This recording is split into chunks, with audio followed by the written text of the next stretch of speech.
இத்தனை வருஷமா அரசியல் இருக்காரு. ராஜராஜ சோழன், ராஜேந்திர சோழன்லாம் தமிழ் பேரே இல்லைங்கிறது தெரியறதுக்கே இவருக்கு இத்தனை வருஷம் ஆச்சா? அவரோட சுத்தமான பேர் என்ன? அருள்மொழிவர்மன்கிறது அவரோட பேரு. இன்னொன்னு, அந்த காலத்துல தமிழும் சமஸ்கிருதமும் இணைந்தே தான் பயணிச்சது. சமஸ்கிருதம் அலுவல் மொழியா பயன்படுத்தப்பட்டது. நான் கேட்கிறேன், திருமாவளவன் அவர்கள் ராஜராஜ சோழனை போய் ஏன் கேட்குறீங்க?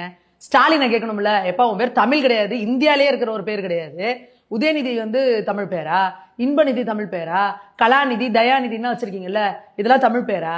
இதெல்லாம் கேட்கறதுக்கு இது தேவையில்லாத பிரச்சனை. இது என்னன்னா, எலெக்ஷன் நேரத்துல இங்க ஊருப்பட்ட பிரச்சனை நடந்துட்டு இருக்கு. சட்டம் ஒழுங்கு சீர்கெட்டு கிடக்கு. ஆட்சி நடத்த துப்புள்ள கூட நீங்க உட்கார்ந்து இருக்கிற கூட்டணியில உட்காந்துட்டு நீங்க எல்லாம் என்னடா பண்ணிட்டு இருக்கீங்கன்னு மக்கள் காரி துப்புறாங்க.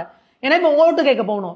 அப்ப இவங்ககிட்ட கிடைக்கிறது ஒரே என்னன்னா, கேவலமான மொழி அரசியல், இனவாதத்தை தூண்டுறது, மதவாதத்தை தூண்டுறது. இப்ப சம்பந்தமே இல்லாம இப்ப ராஜராஜ சோழனை நீங்க எடுத்தீங்கன்னா உடனே இதுக்கு எல்லாரும் இது பண்ணுவாங்க. என்ன பண்றது? அப்படியே ஒட்டுமொத்த கவனத்தையும் திசை திருப்பறதுக்கான வேலை இது. நீங்க ராஜராஜ சோழனி, ராஜேந்திர சோழனி பேர் சொல்ல கூட தகுதி கிடையாது திருமாவளவன் அவர்களுக்கு. பேரை பத்தி பேசுறதுன்னா, இவரோட அப்பா பேரு ராமசாமி, அப்பன் பேரை மாத்திரவங்க யாராவது நீ பாத்திருக்கீங்களா?